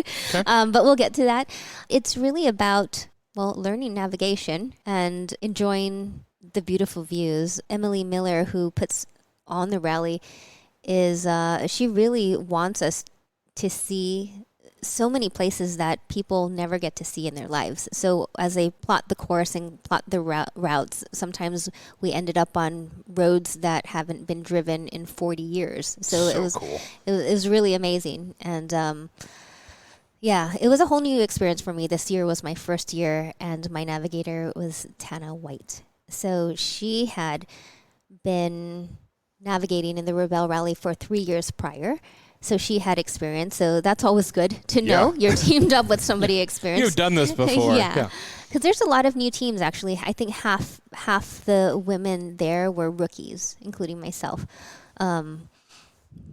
But we had to pack all of our own camping gear and put our tents up each night. There was, a chef, a cook at the base camp. So we ate very well. There was a whole staff. Also, when we're out off-roading, we always have a tracker because we have checkpoints, kind of like Horizon, right? You're like, oh, I want to go to there. And then you click your tracker and you know where you are. Not like Horizon. You mean Forza Horizon? Yeah. Yes. Oh, okay, got it. Sorry, okay. sorry. You're good. Okay, yeah. Understood. Sorry. Okay. I come from that world. I play Forza Horizon every week with people around the world. I'm with you. It's funny because I have yet to download the new one yet. I've been so busy. Oh my God. Who are you? And it's joking. As funny as it is, and this is a short story. I was totally going to download it this week, and my parents bought me a new TV, and it shows up next week, and I decided to sell my TV, and it sold in an hour, so I have no TV right now. Sold in an hour? Yeah, right price, but yeah. So I was literally, it was on my list of things. I was like, I need to get that downloaded this week. Because I love the Horizon, especially the new one. But I have no TV right now, so I can't play. But yeah, so I have a new Xbox One X and no internet. Oh, brand new. Oh. I got the new Halo edition. Ah, nice. Yeah. You can bring that over to my house. It's fine. I know. Okay. Just go ahead and bring it. Anyway, sorry. Off topic. Yeah. Anyway. That's okay. So this year was my first year. I was asked by Kia of America to be their driver. So we were factory drivers for Kia. And when they asked us, we didn't know what car it was. They fielded a car last year with Alyssa and Sabrina, who placed second in the X-Cross class in the Telluride. So they said, well, we're going to field another car, so you folks will be the rookie team. And I was like, yeah, no pressure. This is going to be fun, right? When you don't have the pressure to just like... And you get to beat on somebody else's car. Yeah, exactly. So they didn't tell us until later what we were going to drive. We ended up driving a 2022 Kia Sorento plug-in hybrid, and we were in the... your face. You're like, wait. what? Well, what it's just the happened? fact, it's the remoteness of these. I'm like, where are you plugging that in at? Yeah. Okay. Yeah. Well, we had different stations for the electrified cars, where fully electric or hybrid, where we could plug in if we needed to. Sure. So all along our route. So that was really nice. Wow. Yeah, so Mercedes Lilienthal from Crankshaft Culture, who was on the show, she also did that rally this year. Oh, she did? Yes. Oh, yes. She was in the Volkswagen. Yeah. Yeah. Yeah. Okay, exactly. yeah. Cool. Small world, like we said earlier, yeah. Exactly. Our invites must have gotten lost in the mail. I don't think we have the right qualifications. Don't you tell me what I am. Do you have a pit crew with this, or are you strictly on your own as far as repairs and things like that? Well, there is a service crew. If you need to use it, it's a penalty. Okay. Oh, So, okay. like, basically we have to pay for it if it's, I guess, over a certain amount of hours, or I think over 2 hours or something like that.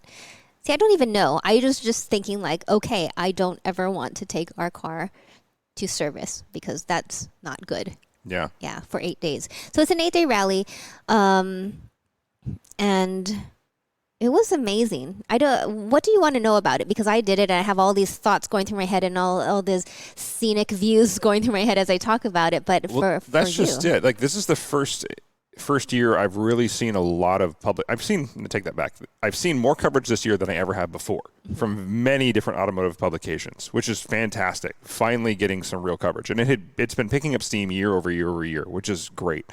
But, like, how do you even get an invite to this? How difficult is the trail you're on? Is it more overlanding at speed, or is it rally, or is it off-roading?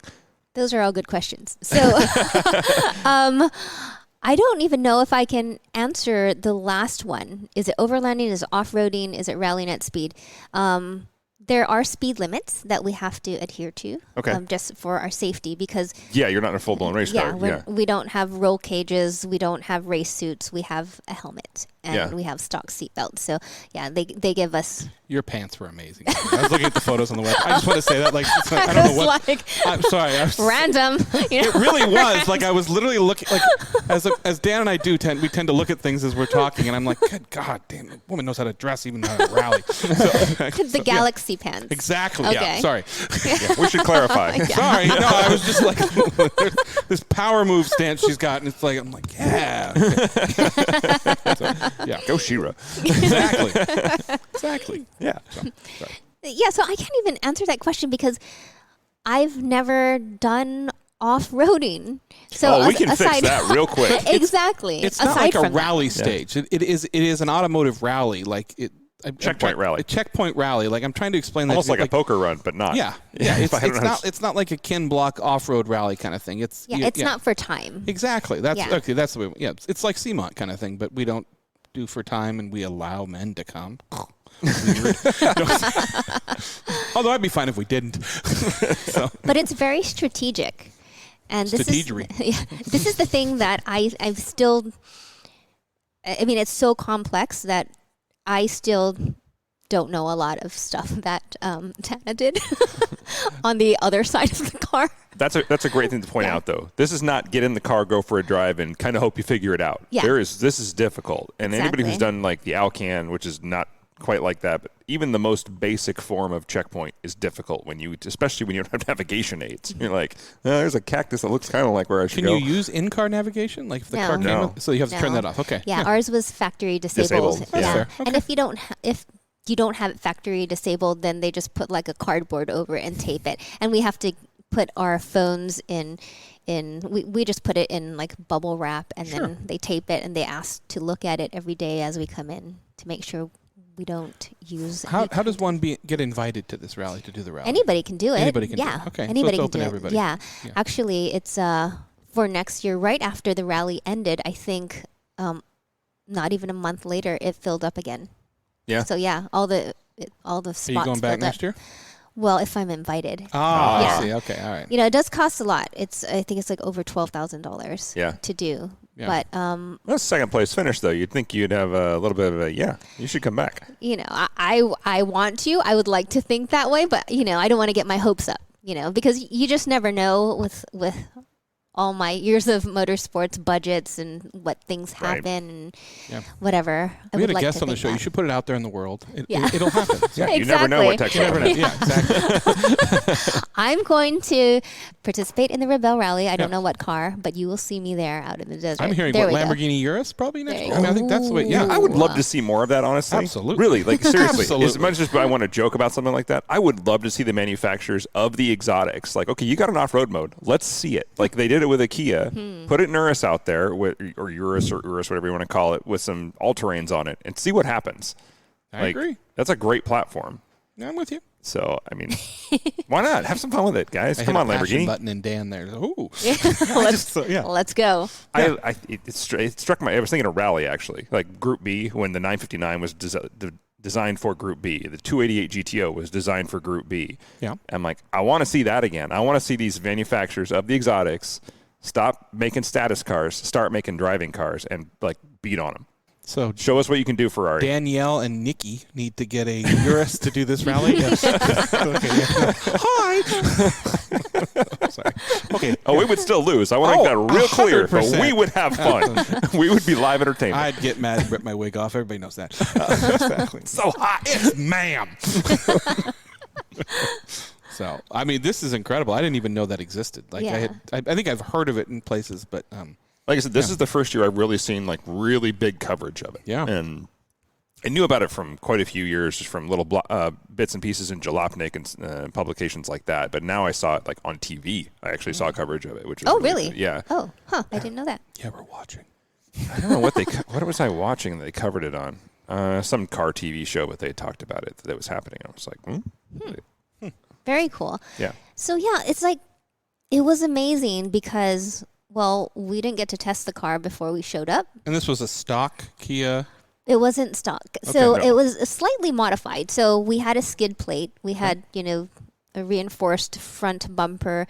We had a 1-inch lift. The stock clearance is 6.9 inches.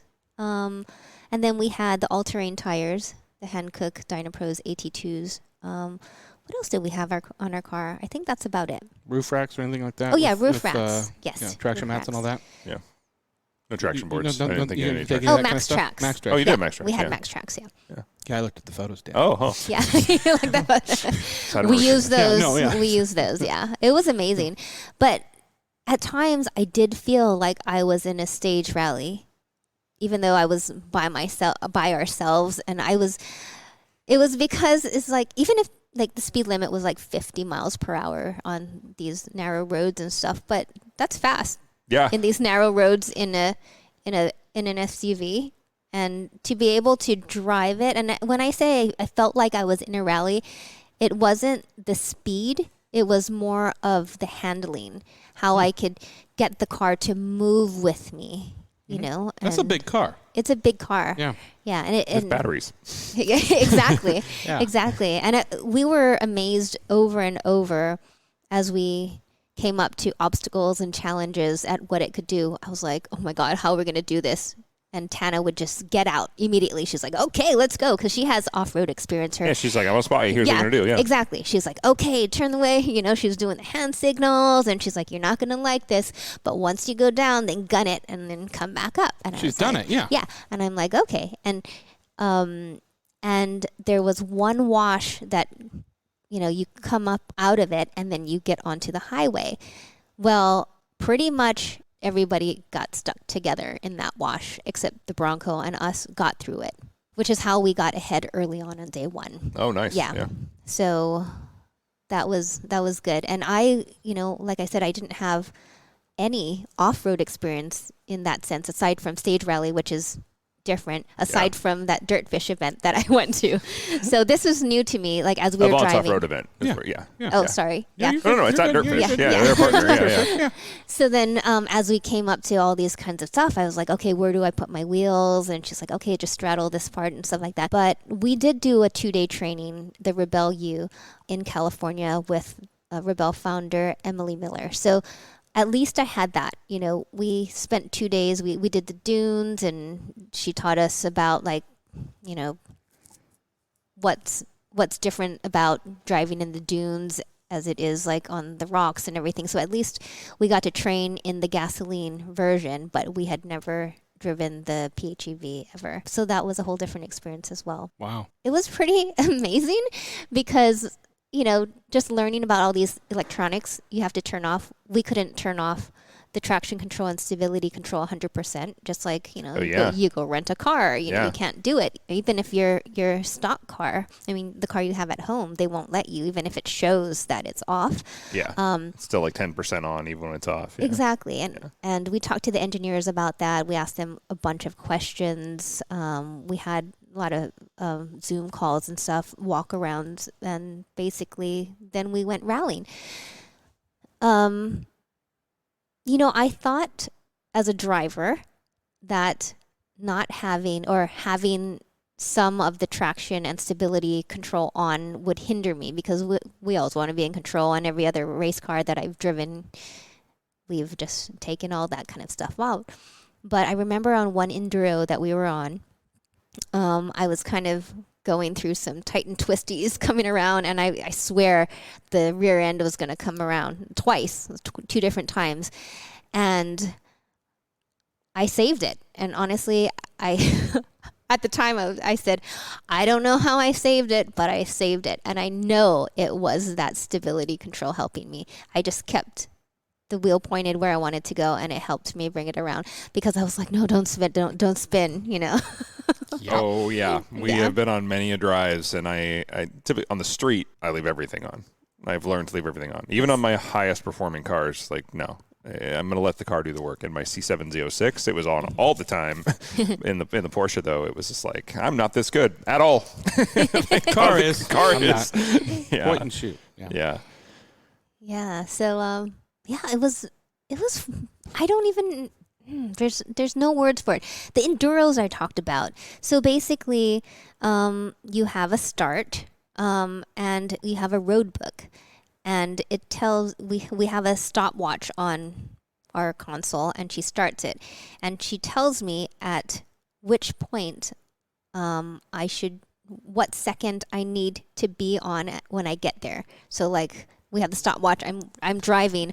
I'm looking. She said it's 40 miles per hour. When you reach that turn, you should be at 1 minute and 20 seconds. Yeah. So we have to be on there. And of course, it's hard to manage because you're not always going the right speed, or you slow down and then you have to speed up, and you're like, oh, am I catching up enough? Am I going to be too fast? And then you see this time control, and you're like, oh no, that's where they're going to get you, because they know exactly what minute or second you have to be on when you cross your time control, and that determines how many points you get in the enduro. Yeah. So if you're like 3 seconds off, 1 to 3 seconds, I think, you get full, or 0 to 3, you get full points, and then it kind of decreases from there if you're like 10 seconds off.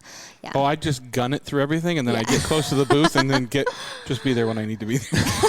I'm sure that's cheating, but yeah. No, but you can. Yeah. You can. Just gun it through and be like, okay, how much time do we have? 50 seconds, okay. But then you can't stop, and that was the thing. We went too fast, Slow roll. and then we're going, and she's like, don't stop, you're going to be disqualified, and you're like, oh, I'm like going, and it's just so hard to This is gauge. a woman's rally. There's way too many rules. It's so hard. Yeah. And then, of course, you know, a lot of times you don't see the time control because it's over a crest. We went to Titus Canyon, and I was like, I don't know, I bet it's going to be over here. And it was a blizzard. The car was like, oh, it's too cold, it's going to snow. And we were laughing, and all of a sudden there was snow. We were like, the car knew before we knew. And it was just, you know. Kia knows. Yeah. Exactly. Yeah. We did have a blast, though. Most of the time, we didn't think we did as well as we did. We were we had high expectations of ourselves, and we always gave 100%, and we always felt like, oh, that wasn't that great. And then the scores came out, and we're like, oh, we got the second highest of 52 cars. That's not bad. Like, sorry, you needed a 96, and this is only a 95.5. Exactly. Yeah. So, yeah. But you just never know, which is why we just keep pushing ourselves. It doesn't matter, or we can't control what everybody else does. Sure. We just want to give 100% because we can control what we do, and that's that's basically life. Excellent. Is that the big lesson learned there? Yeah. Exactly. Well, I want to talk about, we brought up a little bit, you are streaming, right? Now you're doing a lot of Forza Horizon and things like that, Yeah. correct? Okay. How'd you get into that? Oh, okay. So, wow, that was actually in 2017 I got introduced to the gaming world, even though I loved gaming when I was younger. Had the Nintendo 64 and the Sega Genesis and all that kind of stuff. Oh, yeah. Mom's like, stop playing those video games. Well, that'll give your chain anywhere. Look at me now, Mom. Look at me, Mom. Yeah, I told you. I told you. That was a Far Side cartoon once. Yeah. Yeah. So it turns out that my rally competitor has a production company, and he was looking for some talent, and he reached out to me. So actually, that's how the connection started, and that's how I got introduced to Turn 10 Studios and Forza, Forza Horizon. I hosted one of the esports championships back in 2017, and then from there they launched Forza Motorsport in 2000. Was it later that year? Yeah, 2017. Was it that long ago? Forza 7. Oh, Forza 7. Yes. 7. Yes. Yeah. Yeah. Wow. Forza 7. Yeah. Yeah. So it was cool. I got to stand on stage at the Xbox live briefing at E3 to debut that game. Is Jason there then? I think so. Yeah. Okay. Yeah. So We've had Alan Hartman on the show actually. Oh, yeah, Alan. So, yeah. It's a nice R8. Yeah. And the GT. And GT. Yeah. Yeah. We got his GT here. Yeah. Everything Alan has and I wonder drives how is he nice. got that on the cover. Yeah. Yeah, he was here, and we were laughing because he was like, there's some updates coming. This was the Forza Horizon, the one that had Lego, and I'm a huge Lego guy, and we were talking about it, and he told me nothing, and like it came out, and I messaged him. I was like, really? He's like, I couldn't tell you. It's like, of all people, like, yeah. So, yeah. Old school. Yeah, I mean, it's. I wish I could game more. I mean, the technology, especially Forza and things like that, and the fact that you put that in a real simulator, you can really learn a course. I mean, I think they're with the new stuff, like the latest Horizon being in Mexico and the graphics I've seen in that. Like I said, I wanted to download that, but we have a Forza simulator here at the Haggerty Garage and Social Club. We do. You do? We do. There's a Where is massive room back there. There's a golf simulator and a full golf simulator. Wow. Yeah, top golf simulator, and I think it's I don't know how big that screen is. 10 by 10. It's big enough. Yeah. So very cool. 4K projector. Wow. Yeah. In fact, when we had him here, we have photos of him. He was trying to teach me something on Horizon. Yeah. No, I'm not going to learn from you. Yes, he's fast. Yeah, he's real fast. I'm like, I'm not. Yeah. It's like, Guy can put his money like where when his we mouth had is. what's her name from Kiki. Halo, Kiki, and she's like, "Oh, I'd like to play Halo with you," and I'm like, "No, absolutely not. No, I'm also not going to go cycling with Greg LeMond. So no, you're awesome. I'm not." Yeah, nice. So how long have you been streaming since 2016, 15? No, actually, I've had this show. So I have a weekly show on the official Forza Twitch channel every Friday. And I've had that for about over 3.5 years now. So, yeah, 2018. Dang. Is that what John's show is? Yeah, Shomer? exactly. Yeah. Same thing. Yeah, I've been on But his different. show. Very different. Same, but different. Yeah. Very different, actually. I would love to be a bigger part of the gaming world, but I also know that I would get nothing else done than if I got into that. Yeah. I'm the person that has to hide his remote controls from himself. Like, no, I shouldn't play right now. It is so addicting. Like, hours go by. I also have to be disciplined about my gaming time as well. Yeah, but you're getting to do a program, so you're gaming, and you know that at the end of it you can kind of turn it off. So I have a problem turning it off. Yeah. Yeah. I think that's common. Excellent. So the Rebel Rally was your first real experience off-road. Yes. And then, but we met because you showed up to an Avance off-road event. Exactly. So that was literally the first time I did some off-roading, or my first experience off-roading in our 97 Suburban, which was fun. Yeah. And I learned recovery stuff, so that was good. Little did I know a few months later I would be doing the Rebel Rally, so that all helped. And actually, This is the rally was not even planned at that point for you? what was that? So you didn't even know you were doing the Rebel Rally at that point? No. Wow, that happened fast. Yeah, I only knew about... Avance taught her everything she knows. Thank Totally, you, Brandon and pal. Avance is awesome. Very, very awesome. I love that there's so many events and so many cool people that you can connect with this common passion of cars and just.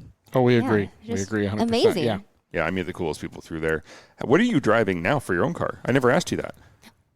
Well. No, I'm just kidding. Didn't you read my Wall Street Journal article? I did see that. Is that This it? beat up Kia that she just drove through the desert? No, I did read the article. I can tell you the car that's in the article. Yeah. Is there anything else though? No. It's the red Fiesta ST. It's molten orange. Yeah, Molten orange. Sorry. Yeah. The Fiesta ST, that's my car.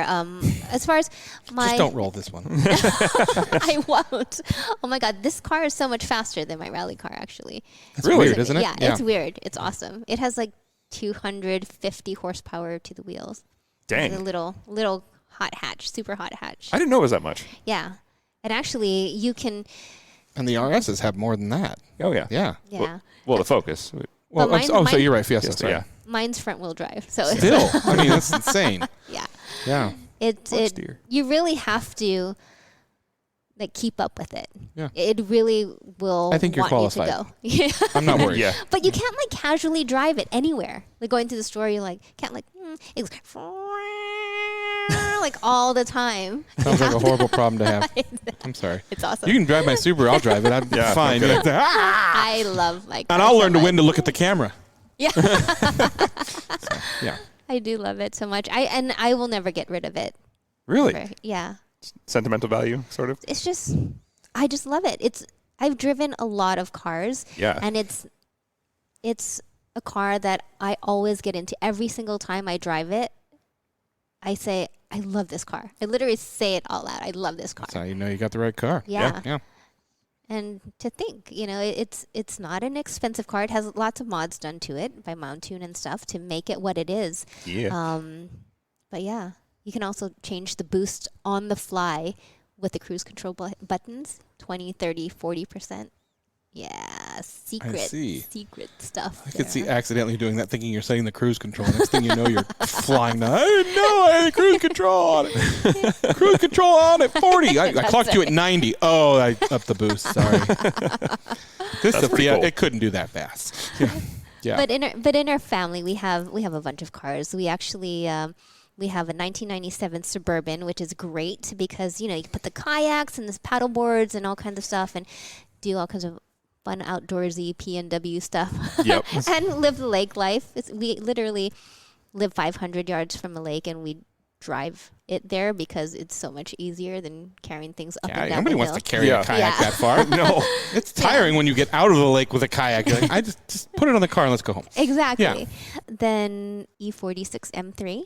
Well, that's a great car. Silver, yes. Love and the E46. Imola red interior, which I love. So those are the E46 M3 and the Fiesta are the cars I love. The other ones are more practical. It's like 2010 Jetta TDI wagon. What's wrong with that? Yeah, commuter car. It drives great. Room, mileage. Yeah, those are awesome cars. Yeah. So we drive that a lot. And then we just picked up, actually, from another Avance member. I think got to get the year right. We have a 1969 Amazon, Volvo Amazon. That's cool. And then we have a 1974 Triumph Spitfire. Can't own Triumphs. He has a 59 I have TR3. a 59 TR3. Yeah. So, that's insane. That's fun. You guys have quite the eclectic collection. Yes. But as far as overlanding, that's the next kind of vehicle that I want. And the question is budget, right? Do we just outfit the Suburban? Because we have a roof rack. That's pretty much it. We took it on the little off-roading Corset Dirtfish. It needs a little fixing from that. You're the first person to ever say that. Yeah, coming up that course. Still pulling the bark out of it. Yeah. Yeah. Or, what do we do? There's like the Lexus. Land Cruiser. Yeah. Land Cruiser or Lexus, either way. Yeah, the GX470 is a really popular platform, but they are for a reason. It's approach, departure, and articulation. And but for overlanding, people at Ford, get a new Bronco. Yeah, there you go. Yeah. Do not say that. We're competing against the Bronco, and we. I heard that. Yeah, you said that. Yeah. So it's fine. Fine, get a Kia. You know what that can do? Yeah. Actually, that would be pretty cool. It have is. a center locking differential. And that's the thing, like, Yeah. like I was literally considering like the Telluride or the Sorrento. Yeah, those are was awesome actually, and they let me use a Sorrento for a week, and it was literally life changing. I was like, oh my god, every day we get to drive this. It was awesome. Yeah, Kia's not Kia of the 90s. No. They're nice. It was really nice. Yeah. Yeah. They were good in the 90s still. They're a little tin canny. Not gonna Worked. lie. Worked. Yeah. Yeah. So we'll see what I can do. All right. Going off-road a lot, you don't need a lot around here. It depends what you want to do. Because I tell people, until you start crawling or mudding, you can pretty much get anywhere you want to go. But, I mean, your cross truck will go almost anywhere I go. Yeah, almost. I mean, there's some, like I said, there's lockers and a little bit more power, and it'd be unstoppable. It's the low range is really nice. Low ranges, yeah. That's one of the really nice things of a true four-wheel drive. Yeah. So. Or a Raptor. Well, get a Raptor. This has been one of our longest, best episodes I think we ever had. What's coming on with Avant, speaking of that? Quite a bit, actually. So I'm going to say this because it's already happened by the time you listen to this. It's Friday now. Well, it will be Friday when you hear this, but Thursday the 2nd, it's Friday the 3rd when you're hearing this, was the Avance Ladies Night. Yes, I'm thinking of going to that as well because I've should. never been to. That's at Group 2, I think, isn't it? Yeah, it's at Group 2. And I was talking to somebody else about this. I'm not going to name names or throw her under the bus. But Avance Ladies Nights are not sit around and drink wine and eat cheese and not actually talk about cars. This is women who race. This is women who are participating in motorsports. And if you are new to this, you will not be treated unfairly or like, oh, she doesn't belong here. This is not that group. This is one of the nicest group of women you will ever meet. They are very encouraging. I've been to the track to encourage my significant other to get out there, and they are awesome.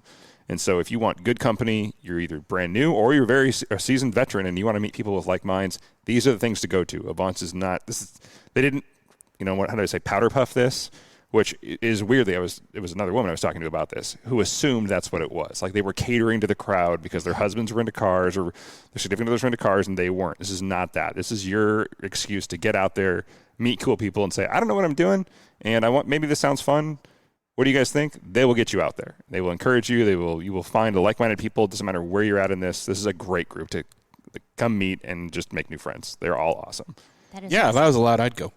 Right? Yeah. Because they're all awesome people. I agree, 100%. All friends of ours. Yeah, I would say we hang out with probably more than half of them on a regular basis anyway. Yeah. So anyway, if the next one coming around, they do this pretty often. Follow Avance for that. It's totally worth it. You'll have a great time. On the 11th is a big day for Avance, and this is what I really want to get to. Taste of Motorsport, Holiday Toy Drive. Got Griot's Garage Cruise In and Toy Drive, 10 to 2. Avance Off-Road, that is from 10 to 3. Nick won't be there. I will be there that weekend, cooking hot dogs all day. I will have plenty of Costco dogs to serve you. I'll cook them right off the grill. There's no cost. Just fun to feed people. Everybody likes a hot dog. I'm not allowed to say anything right now. And then there's also a holiday toy drive and rally, Ferrari of Denver. This is Colorado people. So, man, this place has grown. There's so much going on that day. Are they doing a toy drive up here too? Yeah, that's the Avance Griot's Garage Cruise and Toy Drive. Oh, at Griot's, okay. Yeah, at Griot's 10 to 2. Okay. Obviously, don't forget our discount code, RCS10, 10% off Griot's products. We are going to do a quick episode coming up of your last-minute Christmas gift shopping, so I don't know if things you can get Dan and I for Christmas. Yeah, exactly, totally. You should. We'll drop that probably as a bonus episode really quickly because we want to make sure you guys, for you last-minute shoppers, I know not all of you are car people, but someone in your life probably is. We've got you covered. So, yeah, and then there's a Portland launch party coming up the 18th. So we got to welcome Sherry Harbor DeVos, the new manager down there, also very big into motorsports, someone you should definitely know. She's got quite the resume, and she's an awesome person. So excellent. That is awesome. Well, we really appreciate you coming in. We'd love to have you back. Your stories are amazing, and your motivation is amazing too. I mean, really, yeah. I'm feeling like I can do so much more now. I won't, but I feel like I could. So at least I'm honest. So get out there, do it. Yeah, I really appreciate you coming in. We both do. Thanks, guys. Yeah, appreciate it. Before we close out, how do people get a hold of you? What's your website? It's verenamei.com. VERENAMEI.com. Did I say that too fast? No, and we will have it on. Yeah, we'll have it links. on the links and things like that. Yeah. I just want to make sure people got that out before you went away. So. Yeah, and if you want to follow me on social, it's at Verena Mei, and on Twitch, it's Star Girl Racing, all one word. There you go. Good to know. once I get a TV. You got a very nice TV. I did, thanks to you. Yeah. All right. Again, for this episode of Rain City Supercars, I'm Nick. I'm Dan, and don't just get there. Enjoy the drive.